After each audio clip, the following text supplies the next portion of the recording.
Hello friends, welcome to LS Academy for Technical Education. In today's video we'll discuss about a numerical that is based on the control memory in microprogram control unit.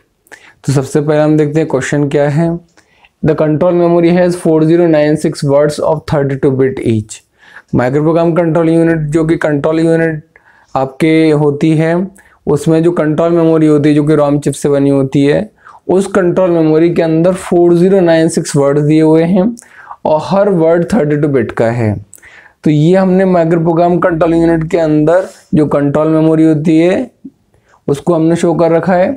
इसके अंदर 4096 words दिए हुए हैं, यानी कि यहाँ से लेकर यहाँ तक 4096 वर्ड्स हैं, यानी 4096 लोकेशन है.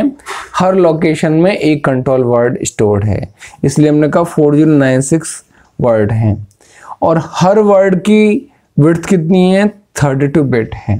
यानी हर कंट्रोल वर्ड में जिसमें कि माइक्रो इंस्ट्रक्शन स्टोर्ड रहता है, हर वर्ड की विड्थ कितनी है? 32 बिट. इसका मतलब ये है कि हर माइक्रो इंस्ट्रक्शन जो इसमें स्टोर्ड होगा उसकी विड्थ भी कितनी होगी? 32 बिट होगी. ठीक है. अब क्योंकि हमें ये दे रखा है कि 4096 वर्ड्स हैं और 32 बिट ईच है, तो कंट्रोल मेमोरी का साइज क्या दे रखा है? हमें 4096 इंटू 32 दे रखा है. और जो हमें ये 4096 दे रखा है नंबर ऑफ कंट्रोल वर्ड्स, यानी कि नंबर ऑफ 4096 मेमोरी लोकेशन दे रखी हैं, इससे हम निकाल सकते हैं कितनी एड्रेस वर्ड रिक्वायर्ड होंगी. तो इसको हमने लिख लिया 4096 को 2 की पावर 12 और जो विड्थ है उसको एज इट इज रहने दिया.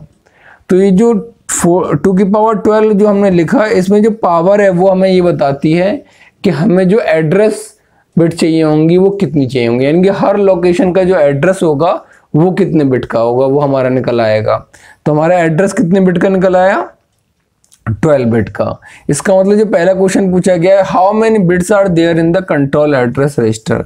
कंट्रोल एड्रेस रजिस्टर में कितनी बिट होंगी? तो कंट्रोल एड्रेस रजिस्टर में कितनी बिट होंगी? जितनी आपको एड्रेस, जितने बिट का एड्रेस रिक्वायर्ड होगा.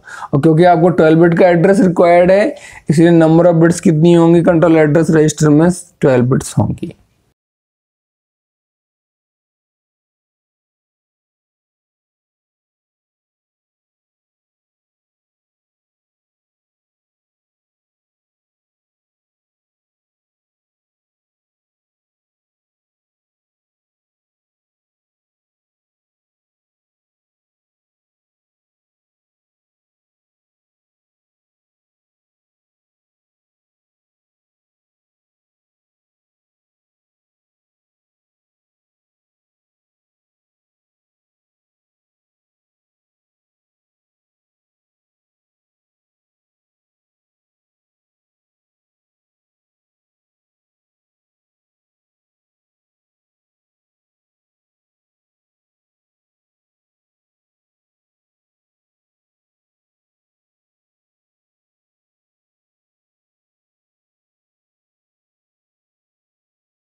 Now come to the second part. Second part में पूछ रहा है how many bits are there in each of the 4 inputs going into the multiplexer.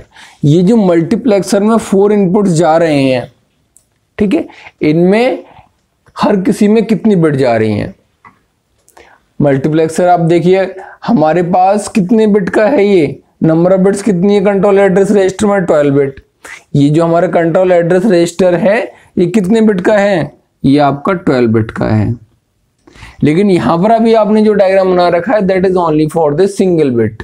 अगर सिंगल बिट है, सिंगल बिट का एड्रेस है तो कंट्रोल एड्रेस रजिस्टर आपका 1 बिट का होगा। अगर हम एक लाइन दिखा रहे हैं, अगर हम कहते हैं कि कंट्रोल एड्रेस रजिस्टर 12 बिट का है, इसका मतलब है कि यहां से लेकर यहां तक इसमें 12 लाइंस आनी चाहिए, तब ये 12 बिट का एड्रेस प्रोवाइड करा पाएगा। ये जो कंप्लीट डायग्राम है that is only for a single bit. इसका मतलब है कि अगर मुझे 12 बिट यहां पर चाहिए, कंट्रोल एड्रेस रजिस्टर जैसा कि मेरा आ रहा है इसमें 12 बिट का है, तो 12 बिट यहां मुझे कंट्रोल एड्रेस रजिस्टर में चाहिए। और अगर मुझे 12 बिट यहां पर चाहिए, यहां से लेकर यहां तक 12 बिट चाहिए, इसका मतलब है मुझे कितनी मल्टीप्लेक्सर चाहिए। एक सिंगल मल्टीप्लेक्सर जो है मुझे कितनी बिट प्रोवाइड करा पा रहा है, 1 बिट प्रोवाइड करा पा रहा है। इसका मतलब अगर मुझे 12 बिट चाहिए तो मुझे मल्टीप्लेक्सर कितने चाहिए, इसका मतलब मुझे मल्टीप्लेक्सर कितने चाहिए, 12। Number of multiplexers equal to number of bits in control address register equal to 12। क्यों, एक सिंगल मल्टीप्लेक्सर 1 बिट प्रोवाइड कराता है कंट्रोल एड्रेस रजिस्टर के लिए। तो अगर मुझे 12 बिट चाहिए कंट्रोल एड्रेस रजिस्टर में, इसका मतलब मुझे 12 ही मल्टीप्लेक्सर चाहिए। ठीक है, तो नंबर ऑफ मल्टीप्लेक्सर मुझे कितने रिक्वायर्ड होंगे, 12 रिक्वायर्ड होंगे। अब अगर मैं एक सिंगल मल्टीप्लेक्सर यूज कर रहा हूं, 4 इनपुट वाला, 4x1 का मल्टीप्लेक्सर सिंगल यूज कर रहा हूं, तो हर किसी से एक एक इनपुट आ रहा है, एक एक बिट का एड्रेस आ रहा है और 1 बिट का एड्रेस फाइनली पास हो रहा है। तो ऐसे अगर मुझे 12 बिट का एड्रेस चाहिए तो मुझे कितने बिट्स चाहिए होंगे हर इनपुट्स पर। ठीक है, 4 इनपुट का एक मल्टीप्लेक्सर मेरी एक एक बिट से आ रहा है। अगर मुझे ऐसे 12 बिट प्रोवाइड कराने हैं, यानी कि मुझे कितने इनपुट्स देने पड़ेंगे अलग अलग, ऐसे 4x1 का तो एक हो गया, ऐसे मुझे 12 मल्टीप्लेक्सर्स लगाने हैं और हर किसी पे 4 का कॉम्बिनेशन आएगा। तो number of bits in each of the 4 inputs going into the multiplexer वो कितने रिक्वायर्ड होंगे, 12 रिक्वायर्ड होंगे। जब मैं 12 अलग अलग इनपुट दूंगा इस तरीके से 4x1 के मल्टीप्लेक्सर्स को, तब भी मेरी 12 बिट निकल के आएंगी। एक सिंगल मल्टीप्लेक्सर से सिर्फ मेरी 1 बिट निकल के आ रही है, और इसलिए अगर मुझे इन चारों इनपुट्स को वैल्यूज देनी है तो एक सिंगल बिट यहां दूंगा, दूसरे मल्टीप्लेक्सर को सिंगल बिट दूंगा, तीसरे मल्टीप्लेक्सर को सिंगल बिट दूंगा। ऐसे ही जो 12 मल्टीप्लेक्सर्स होंगे हर किसी के इनपुट्स पर मैं सिंगल सिंगल करके बिट दूंगा। तो टोटल मुझे कितनी बिट देनी पड़ेगी each of the 4 inputs, 12 bit. Her multiplexer में 1 बिट जाएगी। ठीक है, थर्ड पार्ट कह रहा है कि what are the number of inputs in each multiplexer. ये तो ऑलरेडी हमें क्लेरिफाई हो चुका है कि नंबर ऑफ इनपुट्स कितने हैं हर मल्टीप्लेक्सर में, 4 इनपुट्स हैं। And what is the how many multiplexer required, ये हमने आपको ऑलरेडी बता दी। Number of multiplexer required equal to number of bits in CR that is 12। तो number of inputs in each multiplexer कितने होंगे, 4 होंगे। और साइज क्या होगा मल्टीप्लेक्सर का, 4x1 का मल्टीप्लेक्सर होगा। यानी ओवरऑल ये जो माइक्रो प्रोग्राम कंट्रोल यूनिट है that is only for a single bit. अगर आपको 12 बिट का एड्रेस दे रखा है तो 12 मल्टीप्लेक्सर्स रिक्वायर होंगे। हर मल्टीप्लेक्सर के 4 इनपुट पे एक एक करके बिट जाएगी, इसलिए अगर आपको 12 बिट पास कराने तो आपको 12 अलग बिट्स लगानी पड़ेंगी हर मल्टीप्लेक्सर पे। ठीक है, तभी आपको ओवरऑल 12 बिट का रिजल्ट मिल पाएगा। ठीक है, मल्टीप्लेक्सर का साइज सभी में वही रहेगा, 4x1 का मल्टीप्लेक्सर। तो आई होप आप लोगों को ये क्लियर हो गया होगा। Still if you have any doubt you can ask in the comment section. Thank you so much.